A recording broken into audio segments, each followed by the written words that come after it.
A partir de este momento, por Oriental 770 AM, Prudencia, Uruguay. Un espacio para informarse en profundidad y actuar con responsabilidad ante la vida. Prudencia, Uruguay.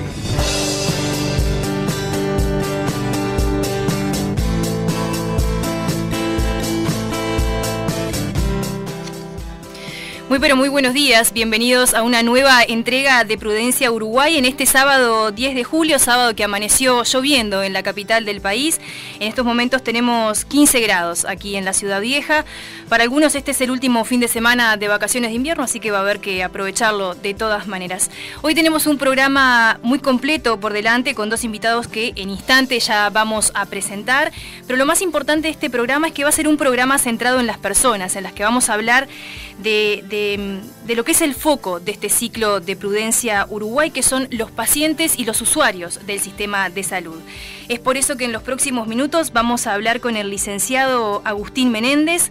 Él, como ya dijimos, es psicólogo y psicoterapeuta con experiencia en desarrollo, formación y capacitación organizacional, y además es el actual presidente de la Alianza de Pacientes del Uruguay. Agustín, buenos días y bienvenido al programa. Muchas gracias, Roxana, muchas gracias por la invitación, y un saludo para ti y para toda la audiencia. Bien, también nos acompaña la licenciada Sandra Toledo. Ella es coordinadora ejecutiva de la Alianza de Pacientes, además es licenciada en estudios internacionales y posee un posgrado en dirección de empresas de salud. Sandra, bienvenida a nuestro programa también. Gracias, Rosana, por la invitación. Es muy importante para nosotros tener estos espacios en los medios, así que súper agradecidos. Bien, si les parece, quizás empiezo por consultarle al presidente de la Alianza para Pacientes. Bueno, ¿cómo surge esta iniciativa en el año 2018 de querer darle voz al paciente? Sí, 2018 fue el año de la piedra inaugural de la Alianza de Pacientes Uruguay, con la constitución de la firma de la asociación y bueno, y la posterior aprobación de la personería jurídica. No obstante lo cual, el espíritu del trabajo con pacientes se remonta al año 2013, cuando comenzamos a trabajar en el Sindicato Médico del Uruguay, en la Fundación Salud. Allí comenzó toda una dinámica de trabajo con las organizaciones de pacientes que terminó derivando en el 2018 en la fundación de la Alianza de Pacientes Uruguay como tal, asociación civil que reúne a líderes y referentes de un montón de organizaciones que trabajan con pacientes a lo largo y ancho de toda la República. Bien, dentro de las líneas estratégicas de la Alianza de Pacientes se encuentra la participación activa de los pacientes y la implementación de políticas, programas y proyectos relacionados con la salud. Pero ¿cómo se logra esto en la práctica? Es decir, ¿cómo un paciente logra generar desde una inquietud o quizás un problema que tuvo durante un tratamiento o una internación, lograr que se genere un cambio o quizás proponer a través de esa experiencia que tuvo un proyecto que la Alianza lo pueda incorporar como forma de mejorar eso que el paciente plantea? Sí, bueno, vamos de lo que hacemos en la Alianza de Pacientes o todas las organizaciones de pacientes. Nosotros decimos que es un miembro no formal de los equipos de salud, porque no están propiamente trabajando dentro de un sanatorio, de un hospital. Y muchas veces los pacientes se arriman a las organizaciones habiendo experimentado alguna dificultad o algún obstáculo dentro del sistema, y una organización de pacientes que es un miembro de la sociedad civil termina conteniendo, apoyando, orientando o solucionándole alguna dificultad relativa a su salud, lo cual eso lleva a que cuando hay un montón de necesidades detectadas, nosotros proponemos ya sea un prestador o al mismo o con un médico o con un prestador o en el sistema en su conjunto o a la autoridad sanitaria le proponemos alguna medida a tomar para solucionar estos temas. Es parte de una transformación cultural que se va dando a todo nivel, en el sentido de que la sociedad civil, como un actor adulto, tiene cosas para mejorar, propone como un actor que tiene una herramienta para construir soluciones. No descubrir soluciones, sino construir, que no es menor la distinción del término en el sentido que es un proceso construir una solución. No es como hacer un pozo y encontrar petróleo, sino que hay que construir una solución, generar confianza entre los actores, y por eso nuestro propósito como organización es comenzar a participar en los ámbitos de toma de decisiones para participar del diseño de los servicios, para mejorar la relación entre los pacientes y los médicos, en definitiva para contribuir a la mejora del sistema sanitario en su conjunto. Bien. Sandra. Sí, quería aclarar y agregar que me parece importante que la Alianza de Pacientes constituye un ámbito donde se nuclean diferentes patologías. Y en esto que Agustín traía, y que creo que es importante mencionar, que lo que nosotros encontramos en la Alianza es que la unión hace la fuerza. O sea, las diferentes patologías tienen diferentes problemáticas individualmente. Pero cuando uno las analiza unidas, se da cuenta de que en realidad transversalmente los diferentes pacientes atraviesan los mismos problemas. Entonces lo que hacemos a través de la Alianza de Pacientes es un poco unir esas fuerzas, unir esas dificultades y trabajar sobre esas problemáticas con el sistema. Y como decía Agustín, lo que hacemos es trabajar desde lo más pequeño, de repente en un vínculo en el consultorio, o en el tiempo de atención, o en la relación médico-paciente, pero también trabajar con las autoridades y con los prestadores de salud, de manera de que todas estas dificultades o inquietudes, o mismo no tienen por qué partir de dificultades, a veces simplemente son ideas para gestionar mejor los recursos que parten de la sociedad civil. Es decir, las sociedades y los países que tienen, que son más evolucionados o avanzados, tienen una sociedad civil organizada fuerte, participativa, activa, que tiene espacios de acción. Y eso es lo que nosotros queremos que se dé acá en Uruguay, por lo menos en el ámbito sanitario.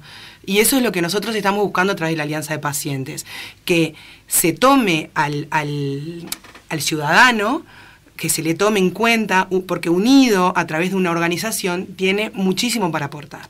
Eso creo que es importante destacarlo. Bien, y a raíz de esto, ya aprovecho para consultarles, ¿cómo es en esta gestión que ustedes vienen llevando adelante, en este proceso, la articulación con los demás actores que tienen, bueno, que lo acabas de mencionar? ¿Cómo es el vínculo con el Ministerio de Salud Pública, con el Sindicato Médico, con el Colegio Médico del Uruguay, con ACE inclusive, con Salud Pública? ¿Cómo es ese vínculo y cómo han ido articulando durante estos años estos proyectos que ustedes quieren llevar adelante?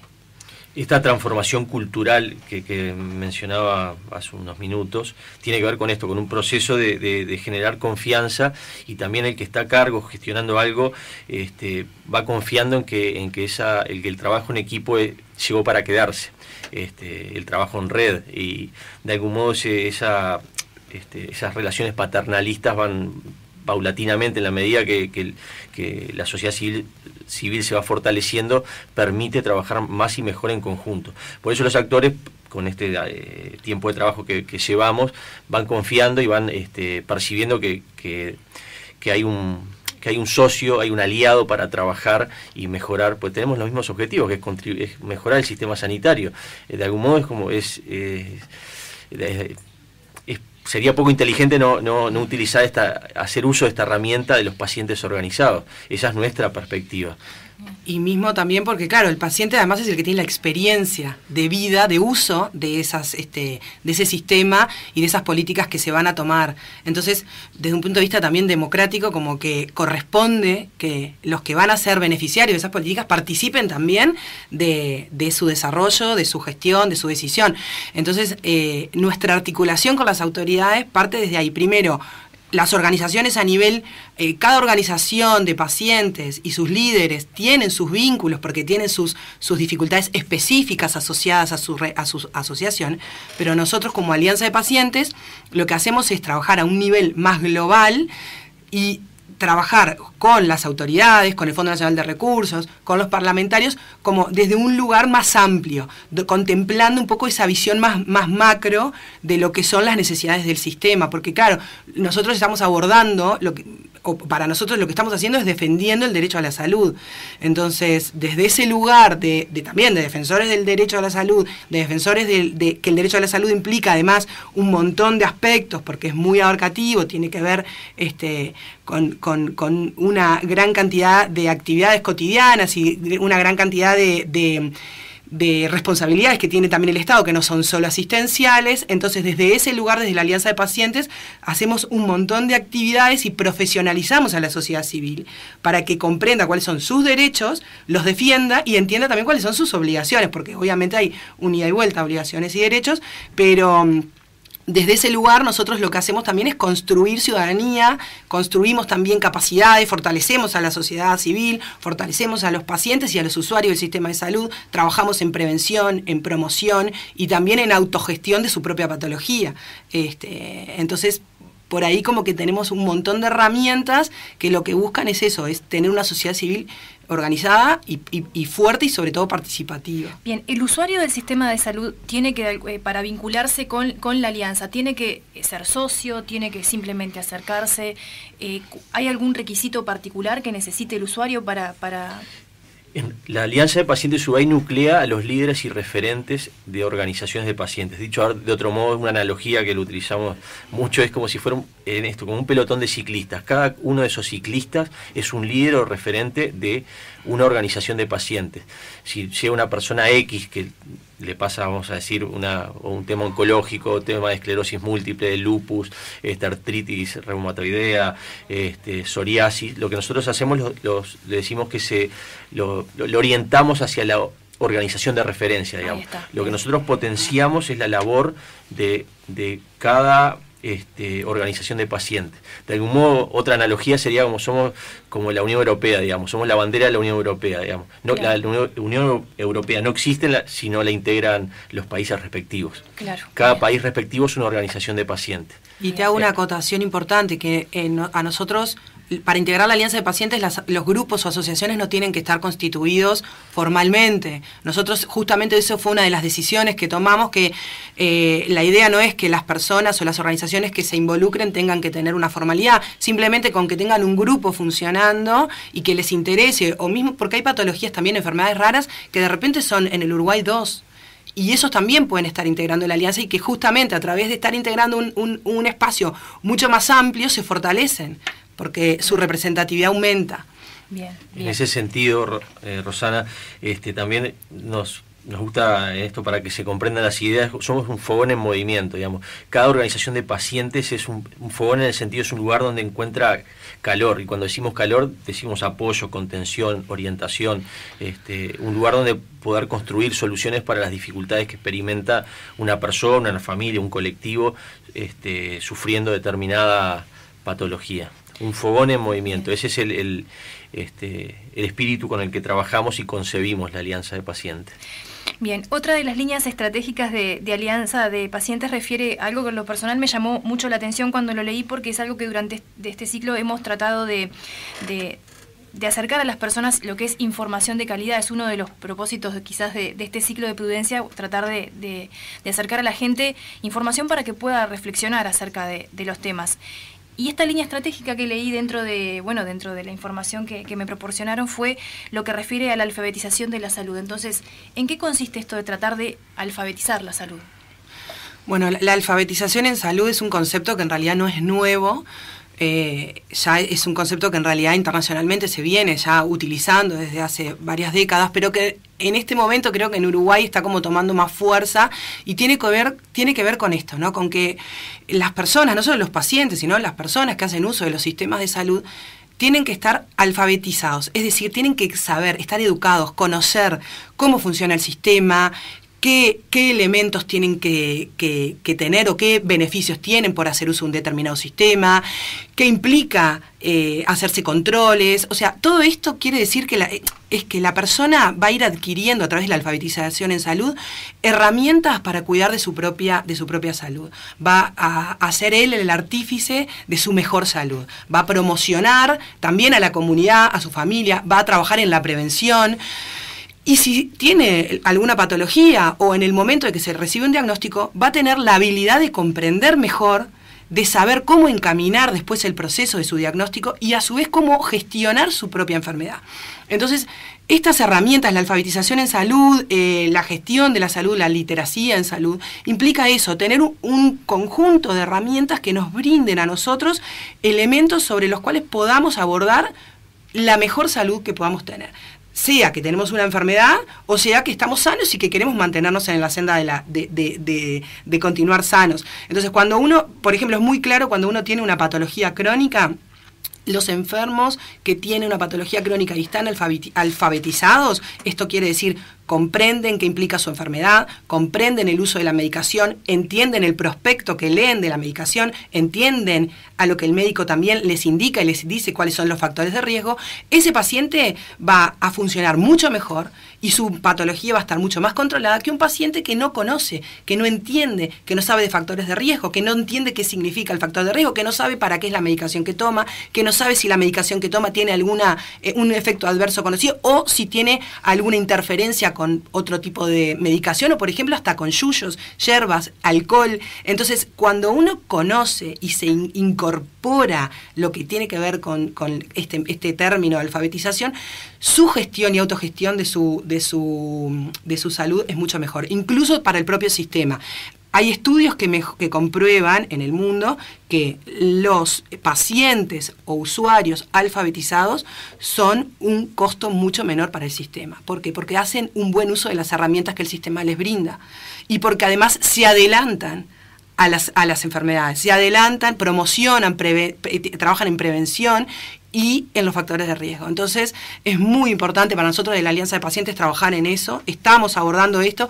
Incluso ya tenemos elaboradas propuestas con el Fondo Nacional de Recursos, que estamos esperando un poco la devolución, porque nuestra idea es trabajar sobre un programa nacional de alfabetización en salud, porque la alfabetización en salud no es un tema individual.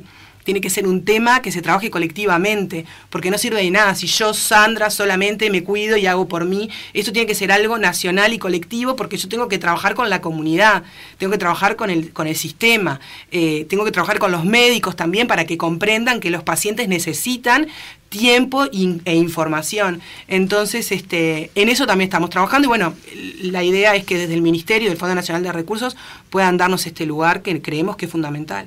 Sí, en línea con eso también estamos esperando una autorización de ACE también para comenzar a trabajar con un prestador, para empezar a tener experiencias de lo importante que es trabajar en esto. Es de algún modo es salir de esa visión paternalista y trabajar más en red y en equipo, porque eso nos va la calidad de la atención que reciben los usuarios y los pacientes. Bien, durante todo el mes de julio la Alianza está dedicada a varias actividades, tienen un calendario donde hay, la verdad que es un calendario muy, muy cargado de actividades. Quizás podemos hablar de una de las que a mí en particular me llamó la atención y que consta que se va a llevar a cabo el próximo 20 de julio, que es un ciclo de charlas que están enfocados a los cuidados paliativos. ¿De dónde surge esta inquietud de abordar un ciclo de charlas de cuidados paliativos y cuántas charlas más o menos van a ser? Bueno, el próximo 20 de julio, que es este ciclo de charlas que organizamos junto a la Sociedad Uruguaya de Medicina y Cuidados Paliativos y con su presidenta, la doctora Rita Rufo, es parte del trabajo, en esto que decíamos en equipo, que comenzamos a realizar este año con Rita y con la sociedad respectiva, en el sentido de seguir trabajando como los actores también médicos o que es un miembro más de los equipos de salud, va comprendiendo esto de la importancia de trabajar en conjunto los temas. Cada vez menos chacras, menos corrales, cada vez más fogones se podría resumir en esa gran frase. Hay actores que van comprendiendo que el camino es trabajar, es integrar fogones y no seguir haciendo una reproducción de chacras o de parcelas, porque la riqueza está en la conectividad de las personas y de los colectivos. Bien. Te quiero agregar una cosa que nos parece también importante en esta temática y que tiene que ver con esto de capacitar y educar a los pacientes y al sistema en general, que está relacionado con esto de los cuidados paliativos, que obviamente en el entendido de que hay una ley que hay un proyecto de ley, nosotros sabemos que la existencia de una ley no garantiza un derecho. Es una realidad, hay innumerables ejemplos, no solo en la salud, sino en varios aspectos, pero en la salud tenemos varios ejemplos. La ley, la existencia de una ley, no da de por sí el derecho a las personas a tener eso que la ley debería garantizar. Es más, hay un montón de leyes que son simplemente una letra muerta.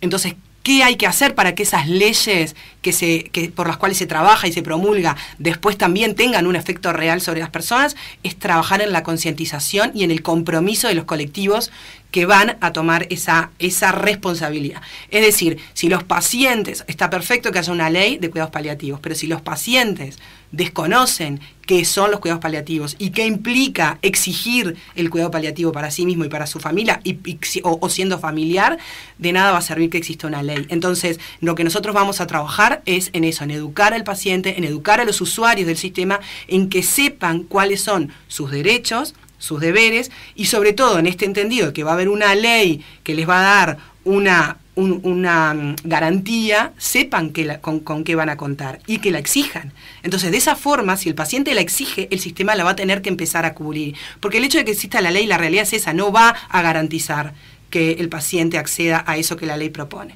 Entonces tienen que ser los actores, tienen que ser los médicos, tienen que ser los prestadores de salud, tienen que ser los pacientes los que van a exigir que eso que se promulgue se cumpla. Y qué agarrado viene con lo que hablábamos anteriormente de lo de la alfabetización, porque durante este ciclo hemos tenido la oportunidad de hablar con diferentes paliativistas que una de las cosas que relatan es eso, cómo a veces el paciente o el usuario del sistema sufre un desgaste tremendo por desconocer que puede haber un equipo integrado, como suelen ser los equipos de cuidados paliativos que trabajan de manera integrada, cómo el paciente de desconocer esto puede sufrir un desgaste que hasta por momentos lo puede hacer hasta claudicar en su tratamiento por ese desgaste que sufre de tener que estar quizás yendo de una policlínica a la otra sin saber o sin conocer que quizás las herramientas están todas ahí a disposición. Exacto, y saber que el cuidado paliativo abarca todo el proceso de la enfermedad, no es en el final. Entonces, el cuidado paliativo tiene que estar acompañando todo el proceso, tanto del paciente como de su familiar. Entonces, el paciente sabe que si sabe eso y tiene conciencia de eso y conocimiento de eso, también lo va a exigir al prestador de salud.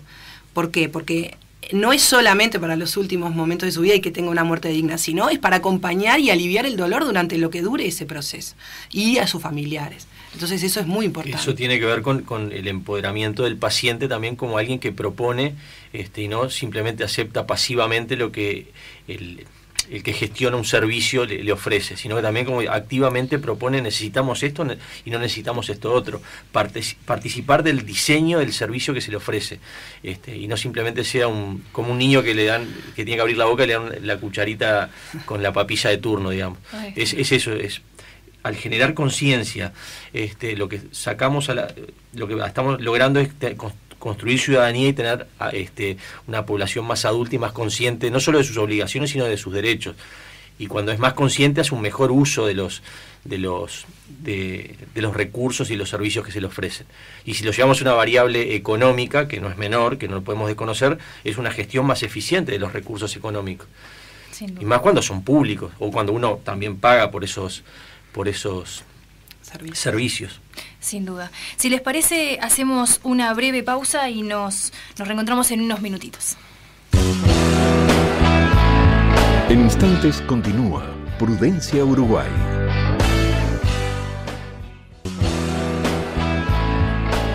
Continuamos ahora con Prudencia, porque un país que progresa humanamente elimina el sufrimiento y no a los que sufren.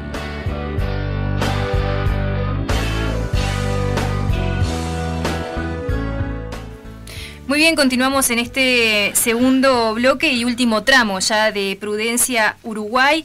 Para los que recién se contactan con nosotros, estamos con el licenciado Agustín Menéndez. Él es el presidente de la Alianza de Pacientes, y también estamos con Sandra Toledo, la coordinadora ejecutiva de Alianza de Pacientes. Bien, si bien la pandemia instaló de alguna manera o aceleró lo que fue la instalación de la telemedicina, un proceso que ya se veía venir, que estaba queriendo como afianzarse dentro del sistema, la pandemia de alguna manera consolidó eso, y de hecho yo he tenido la posibilidad de hablar con algunos referentes del sistema de salud, y varios son los que me han afirmado que esa herramienta llegó definitivamente para quedarse. ¿Cuál es la respuesta que han tenido los pacientes con respecto a este avance, con estos líderes de pelotones que ustedes tienen la posibilidad de hablar? ¿Cuál es la respuesta que los pacientes han tenido y cómo de alguna manera esto no choca quizás con esto de uno de los objetivos de la Alianza, de querer darle voz al paciente? ¿Cómo han logrado amalgamarse estas dos cosas durante este proceso? Bueno, la tecnología y su uso que la pandemia aceleró, creemos que llegó para quedarse, no estamos descubriendo la pólvora. El tema es cómo equilibramos tecnología con lo que nos hace humanos, con la empatía, con el contacto, con la calidad de los vínculos.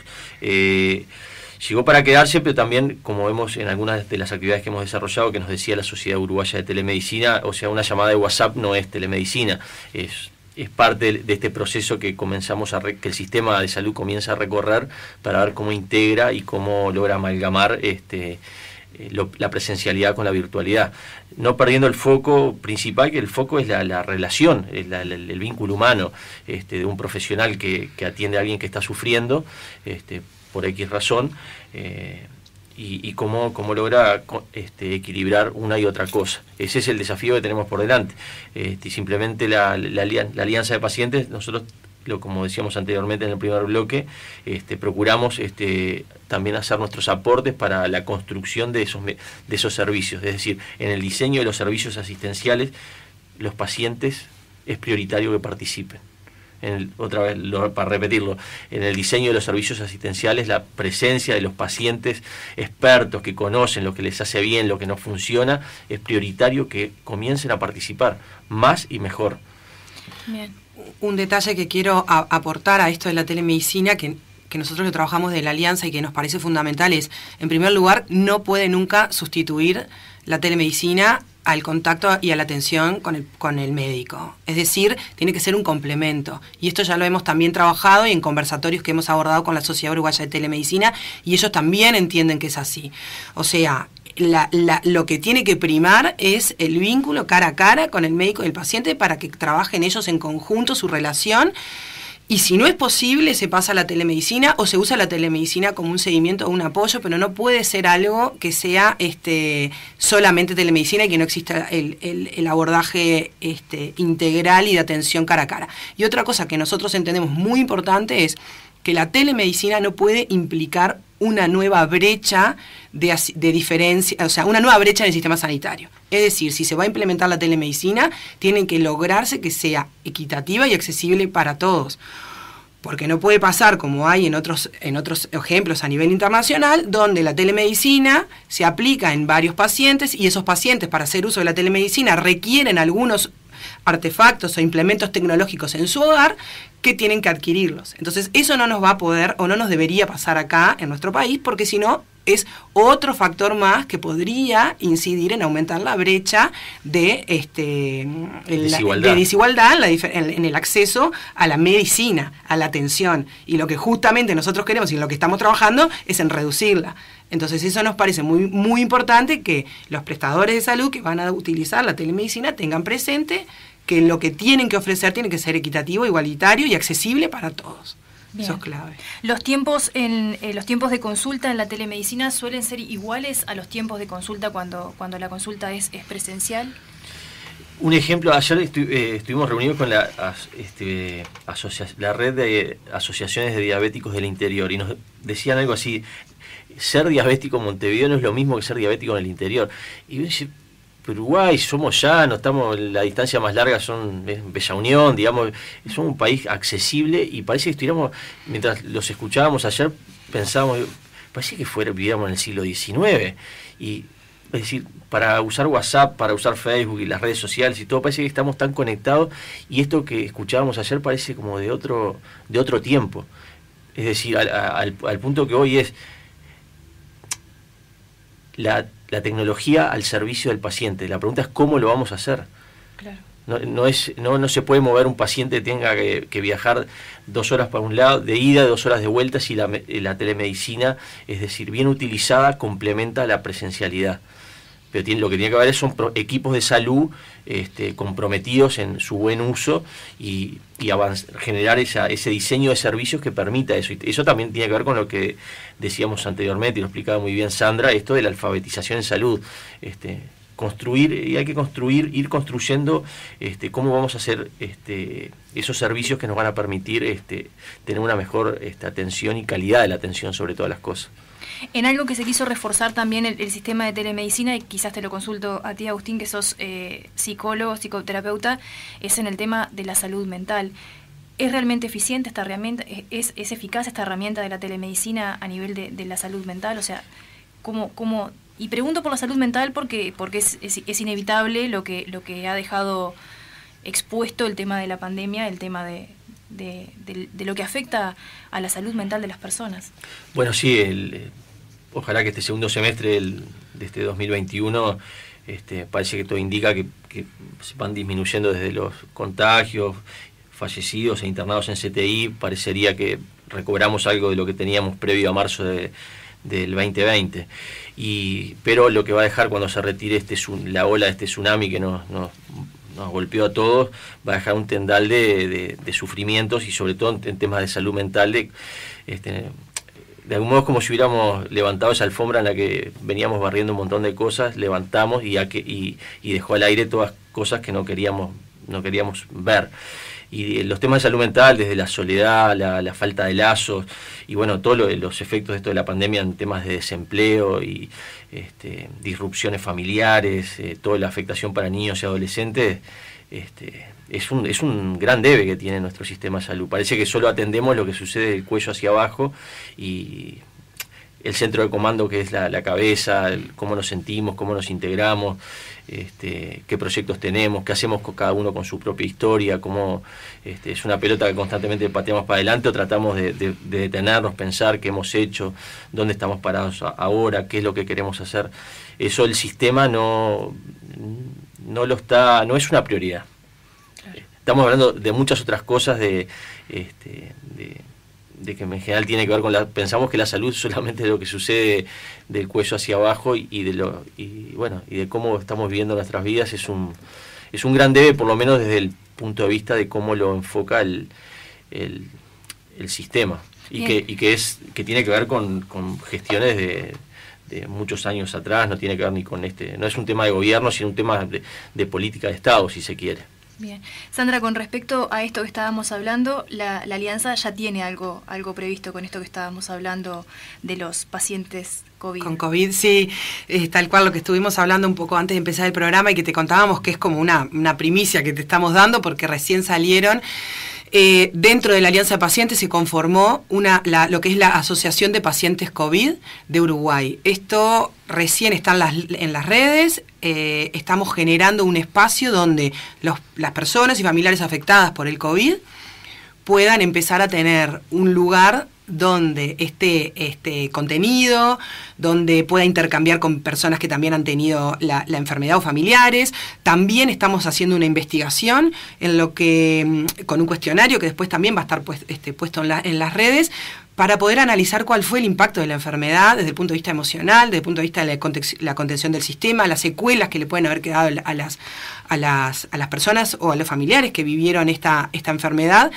Y sobre todo, una de las cosas que más nos importa es que va a ser un espacio donde va a confluir información cierta y veraz, porque si hay algo que pasó durante la pandemia y de lo que todos fuimos un poco víctimas, entre comillas, fue de las fake news, ¿no? De esto de que también a veces había información y que no sabíamos hasta qué punto una cosa era cierta o no, de los efectos adversos de las vacunas, de qué pasaba que si uno tenía la vacuna y se enfermaba. Bueno, un montón de aspectos que en realidad desde este espacio lo vamos a trabajar con profesionales, con médicos, con infectólogos, con información veraz, tanto nacional como internacional. Entonces, bueno, esto es algo, las redes ya tenemos en Instagram, Twitter y Facebook, se llama Asociación de Pacientes COVID UI, y bueno, vamos a empezar a trabajar desde ese lugar en distintos aspectos, desde la alianza, o sea, es como un capítulo dentro de la alianza de pacientes que va a abordar la temática del COVID, porque obviamente esto abarca a todas las patologías, todo el mundo. Vos sos diabético, tuviste COVID, vos sos trasplantado, tuviste COVID, quiero decir, es como que es una enfermedad que es abarcativa a todos, o no tenés ninguna patología y tuviste COVID. Entonces es importante para nosotros empezar en esto del pelotón, de que Agustín siempre dice, ¿no? Como un organismo vivo, donde vamos incorporando. Bueno, entendimos que el COVID era importante incorporarlo también en este lugar, y sobre todo vinculado también a la atención. alfabetizarnos a qué es lo que nos tiene que brindar el sistema cuando uno está atravesando la enfermedad, al seguimiento, bueno, un montón de aspectos que también pueden evitar que esa persona luego termine internada o en CTI porque sabe qué herramientas tiene que tener para hacer frente a la enfermedad y darse cuenta cuando está teniendo algún elemento de riesgo en su hogar, porque también no se olviden que los pacientes COVID están aislados, están en su casa, tienen poca atención médica, casi toda telefónica, entonces hay que tener un montón de conocimientos y de elementos para poder abordarla de la mejor manera. Bien, también en el último mes se realizó lo que se llama el tercer foro de transformación sanitaria. Ahí abordaron un tema que también durante este ciclo de prudencia comenzamos a abordar, que es la transformación del vínculo médico-paciente. ¿Cómo se llega a esta actividad y qué es lo que tratan de abordar en esta actividad? Así como ahora el 20 de julio, que hablamos hace un ratito, el 20 de julio hacemos esta actividad con la Sociedad Uruguaya de Medicina y Cuidados Paliativos y con su presidenta Rita Rufo, también con Rita y la Sociedad de Cuidados Paliativos generamos este espacio dentro del Colegio Médico de trabajo conjunto. Desde abril estamos trabajando en estos foros de la transformación sanitaria que, dicho en pocas palabras, es un programa mensual, de carácter mensual, que va los últimos lunes de cada mes, de 4 a 5 y media de la tarde, y que hemos abordado diferentes temas. El último fue la relación médico-paciente, en el último lunes de junio, y bueno, y trabajamos estos temas de funcionamiento del sistema, de cómo también la relación paternalista va, de algún modo, no está dando los resultados que en otro momento dio, porque el contexto también ya venimos de un mundo, si se quiere, piramidal a otro, y nos manejamos en un mundo de redes. Entonces también, y las personas cada vez están más informadas. Internet lo que hizo en gran medida fue eso, democratizar la información. Lo que antes sabían unos pocos, ahora lo sabemos más o menos todos. Por supuesto hay gente que estudia y estudia mucho para eso, pero alguien que tiene una enfermedad es lo que el doctor Google, etcétera, digamos, un paciente te pasa algo, lees, vas y en la consulta tenés 15 minutos y el médico, también los equipos de salud tienen ese dilema de cómo generar contacto, calidad de ese vínculo y brindar una buena atención con alguien que viene con un montón de dudas. Y eso es parte del desafío que tenemos entre manos, cómo construimos una calidad de la atención cuando el mundo en los últimos 20, 30 años ha cambiado significativamente. Antes habían profesiones que eran poseedoras del saber. Los médicos, los maestros y los sistemas, cada uno de esos eran o maestros céntricos en la educación o médicos céntricos u hospital céntricos en la salud. Hoy eso es justamente lo que está variando. En la educación cada vez tiene que ser más alumno céntrico el sistema y respetar las particularidades de cada uno. Y lo mismo sucede en la salud. ¿Cómo hacemos para que el paciente no sea solo un eslogan, sino que el paciente sea el centro del sistema? Y no sea como lo que decías vos, Rosana, hace un rato, esto que el paciente es el que se mueve de un lado a otro, entonces cuando llega y tiene que atenderse, él o su familia están dinamitados, digamos, desgastados mentalmente, emocionalmente, porque el paciente no es alguien, como ahora estaba pensando, como esas cintas de aeropuerto que te llevan. La cinta te lleva lento, pero te lleva. Y eso el sistema hoy no lo ofrece. Y más ni que hablar cuando uno está desgastado, como decías vos, por una enfermedad, pues básicamente le tenés miedo a morirte o a sufrir o a que no te puedan curar. Y todavía sos el que te tenés que mover dentro del sistema para ir con las innumerables quejas que escuchamos que suceden dentro del sistema, dentro de un prestador, que fui para aquí, que fui para allá, que no me contestaron, que llamé y no me atendieron. No es para echar culpa, sino para preguntarnos, ¿cómo hacemos para resolver entre todos esto? Y nosotros creemos y estamos convencidos que en la medida que el sistema en sus diferentes niveles, dentro de lo que sucede dentro de un consultorio, lo que sucede dentro de un prestador y de lo que sucede dentro del diseño de políticas públicas, en la medida que se incorpore la perspectiva de los pacientes, vamos a tener un mejor sistema sanitario. Claro, algo de lo que me decía en el sábado pasado la doctora Cuadro también, que estuvo aquí con nosotros y hablamos específicamente de este tema, es lo mismo que mencionábamos contigo, Sandra. Qué provechoso es cuando tanto el médico como el paciente logran involucrarse y de esa manera optimizar los recursos del sistema, o que el sistema mismo ofrece. Ahora quizás, Sandra, te pregunto a ti específicamente, ya casi sobre el cierre del programa. Tu tarea específica dentro de la Alianza es ser coordinadora ejecutiva. Bueno, ¿qué significa ser coordinadora ejecutiva y cuáles son los objetivos que podés trazarte dentro de este cargo? Bueno, en realidad este rol como que fue surgiendo un poco también imitando lo que es el contexto internacional, que las organizaciones, cuando van creciendo, las organizaciones de pacientes, cuando van creciendo, van necesitando de una figura que un poco articule las necesidades de todos. En esto de que yo te contaba, que la Alianza de Pacientes tiene distintas patologías y distintas necesidades, bueno, yo en el lugar de coordinadora ejecutiva lo que vengo a hacer un poco es a articular y escuchar las necesidades de todos y junto con la directiva de la Alianza de Pacientes proponer y ver en conjunto ideas y proyectos que puedan ser de solución a esas necesidades y obstáculos que se encuentran toda la gama de organizaciones de pacientes. Y a su vez también en esto de capacitar y de profesionalizar y de brindar también mi expertise y ponerla a la orden de los líderes de las organizaciones de pacientes para que puedan también crecer y empezar a involucrarse en el sistema y en las distintas acciones que tienen que tomar desde su propia organización y desde la unidad, y que lo hagan eficientemente. Junto con Agustín y con el resto de la directiva de la Alianza de Pacientes, un poco ese es el objetivo. Trabajamos en equipo, yo articulo un poco las necesidades y juntos delineamos los objetivos.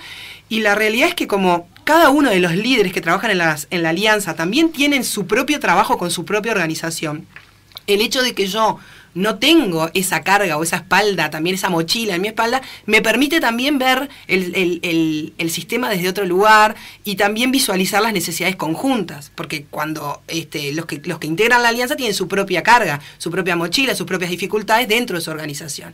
Y yo como que un poco tengo esa libertad de ver la situación panorámica. Entonces, bueno, ese es el rol un poco del coordinador, como que estar ahí en ese lugar de canalizar las inquietudes de todos. Eso, y bueno, y un poco lo que me preguntabas de los objetivos, tanto desde la coordinación ejecutiva como la idea es los objetivos que tiene la Alianza de Pacientes, traducirlos en hechos. En este momento estamos muy enfocados, como dice Agustín, como meta máxima en tener un lugar y un espacio de voz y, si es posible, de voto dentro del Ministerio de Salud Pública, el Fondo Nacional de Recursos y en ACE o en algunos otros también prestadores de salud.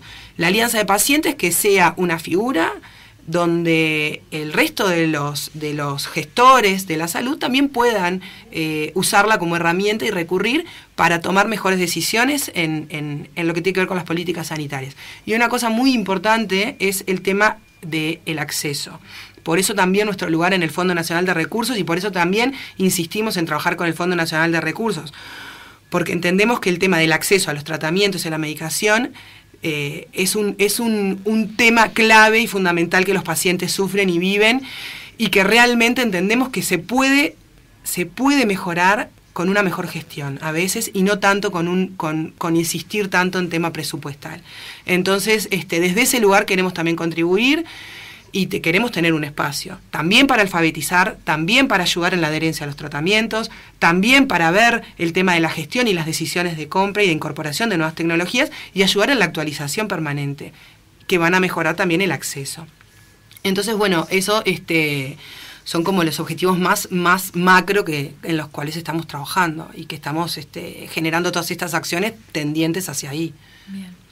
Bien, Agustín, como presidente de la Alianza, ¿cómo te gustaría ver la Alianza de aquí en el corto plazo, quizás de aquí a unos años, cuando ya el COVID quizás no sea el foco o el centro? ¿En qué proyectos te gustaría ver la Alianza? Nuestra visión es de una comunidad de organizaciones de pacientes. Decimos comunidad porque eso es una integración de colectivos, de fogones en movimiento, con muchos líderes potentes y convencidos de esta idea, que por cierto ya lo están. Una comunidad de organizaciones fortalecida, integrada a los prestadores integrada a los lugares de toma de decisiones del Ministerio de Salud Pública, trabajando más y mejor en red con las sociedades científicas y con los diferentes actores del sistema de salud, con voz y con voto, participando de la toma de decisiones de lo que hace bien al paciente. Somos adultos. Es una república más fuerte cuando sus actores son adultos y no simplemente, obviamente entre comillas, niños que aceptan lo que se les da. Esa es nuestra visión, y hacia todo lo que realizamos va en ese sentido. No tenemos urgencia, pero tampoco tenemos pausa. Y tratamos en esa idea del pelotón, tratamos de que sea un pelotón lo más amalgamado posible, lo más compacto posible, y no un pelotón estirado de organizaciones. Trabajamos, vamos fortaleciendo a esta comunidad para, en la medida que vayamos conquistando estos espacios, estar a la altura de las circunstancias. Creemos que por supuesto que ya lo estamos y lo vamos a estar mucho más en el futuro inmediato y a mediano plazo. Bien, tú hablabas recién del contexto internacional. Quizás me gustaría saber, con esa visión que ustedes tienen en este momento de la Alianza, ¿cómo está Uruguay parado con respecto quizás a la región? En cuanto a participación y activación de pacientes, del sistema de salud. Bueno, en realidad estamos como comparativamente como que es un poco más incipiente esto del que tiene que ver con la sociedad civil organizada. Si bien estás fortaleciéndose y año a año hay más más organizaciones y con más fuerza y con más también presencia internacional, comparativamente con la región, solamente por hablar de América Latina, todavía estamos como en pañales. Nosotros, por ejemplo, desde la Alianza de Pacientes tenemos también un vínculo importante con otras organizaciones de pacientes de la región y también fuera de la región, y tenemos también un vínculo importante con organizaciones que nos brindan también capacitación para saber, para entender en esto de incidir, en esto de en qué tenemos que trabajar, en esto de sensibilizar, en por qué es importante. Y bueno, si bien todavía no estamos como están nuestros vecinos, creo que hacia allá vamos.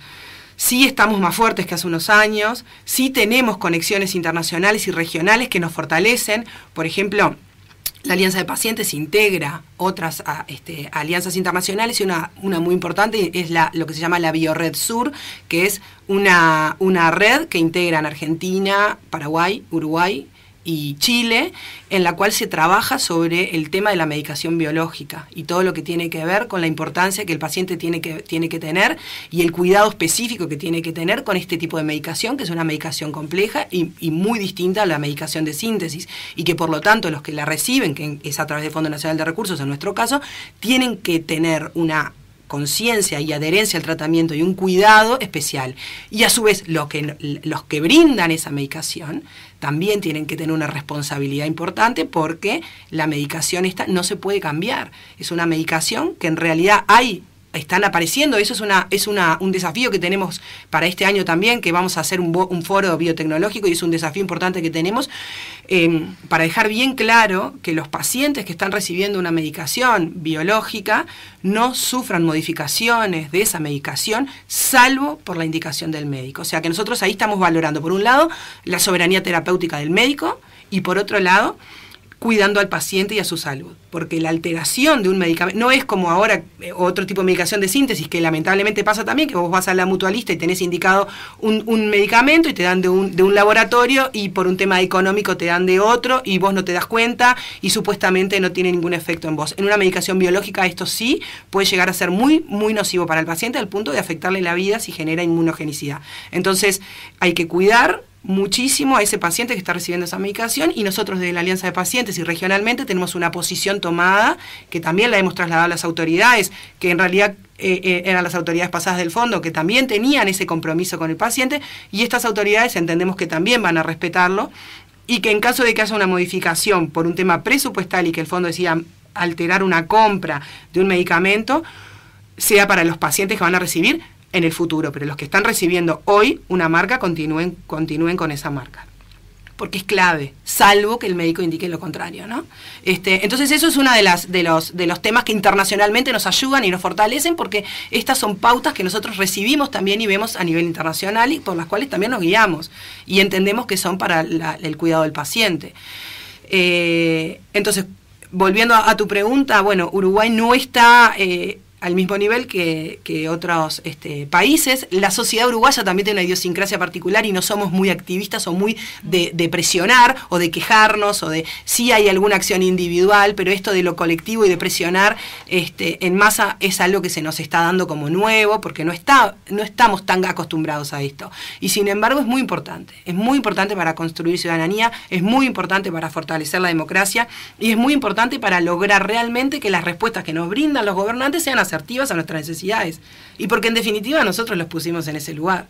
Entonces es clave que participemos de las decisiones y participemos también de lo que tiene que ver con las políticas que nos van a afectar como ciudadanos. Bien.